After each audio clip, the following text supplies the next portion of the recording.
السلام علیکم ورحمۃ اللہ وبرکاتہ۔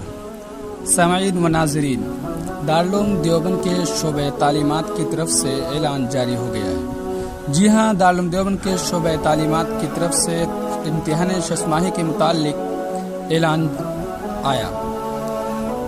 اعلان میں لکھا ہے کہ تمام طلبہ دارالعلوم دیوبند کو اطلاع دی جاتی ہے کہ انشاءاللہ تعالی امتحان ششم ماہی مؤرخہ 21 ربیع الثانی 1443 مطابق 27 نومبر 2021 شنبہ سے شروع ہو کر 29 ربیع الثانی 1443 مطابق 5 دسمبر 2021 یکشنبہ تک ہوگا۔ طلبہ عزیز تمام غیر تعلیمی مشاغل سے یکسو ہو کر امتحان کی تیاریوں میں مشغول ہو جائیں تاکہ اپنے نصب العین یعنی اعلیٰ کامیابی کو حاصل کر سکیں۔ دارالعلوم دیوبند کے شعبہ تعلیمات نے آج ہی یہ اعلان جاری کیا ہے، اس لیے یہ اعلان تمام طلبہ دارالعلوم کے لیے بہت ہی کارآمد ہے۔